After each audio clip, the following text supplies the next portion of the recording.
അർഷസ് എന്ന് പറഞ്ഞ piles, fistula എന്ന് പറയുന്നതിന് ഭഗന്ധരം, പിന്നെ വ്രണങ്ങൾ, നോൺ ഹീലിംഗ് വൂൺസ്, ഇത്തരം അസുഖങ്ങൾക്ക് എന്തെങ്കിലും ഒരു ട്രീറ്റ്മെൻറ്റ് ആയുർവേദത്തിന് കൊടുക്കാൻ പറ്റുമെന്നാണ്.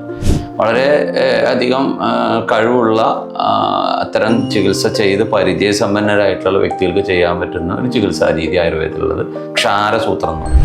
ക്ഷാരം എന്ന് പറഞ്ഞാൽ ആൽക്കലൈൻ പ്രോപ്പർട്ടിയാണ്. ഈ ക്ഷാരം ഉപയോഗിച്ചുകൊണ്ടുള്ള ചികിത്സ, ആൽക്കലൈൻ പ്രോപ്പർട്ടികൾ ഉള്ള ഔഷധങ്ങൾ, ഹെർബൽ പച്ചമരുന്നുകളിൽ നിന്ന് ഉണ്ടാക്കുന്ന ഇപ്പോൾ കള്ളിച്ചെടി, മഞ്ഞൾ, ഇതെല്ലാം കൂടി ചേർത്തിട്ടുണ്ടാക്കുന്ന ഒരു പ്രത്യേക നൂലുകളായിട്ട് ത്രെഡുകൾ ഉപയോഗിക്കാറുണ്ട്. ഇത് ക്ഷാരം ഡയറക്റ്റ് ഉപയോഗിക്കും, ഡയറക്റ്റ് അപ്ലിക്കേഷൻ ഉണ്ട്, അല്ലാതെ തന്നെ ക്ഷാരസൂത്രം എന്ന് പറഞ്ഞു കഴിഞ്ഞാൽ ഒരു മീഡിയം, അല്ലെങ്കിൽ ഈ നൂല്, ത്രെഡ് എന്നൊക്കെ നമ്മൾ പറയുന്ന ആ ഒരു ഇത് കൂടുതൽ ഉപയോഗിക്കുന്നത് പൈൽസ് ആൻഡ് ഫിസ്റ്റുലകളിലാണ്. അതുപോലെ വ്രണങ്ങളിൽ, ഉണങ്ങാത്ത ദുഷ്ടവ്രണങ്ങളിൽ ഇത് ഉപയോഗിക്കാറുണ്ട്.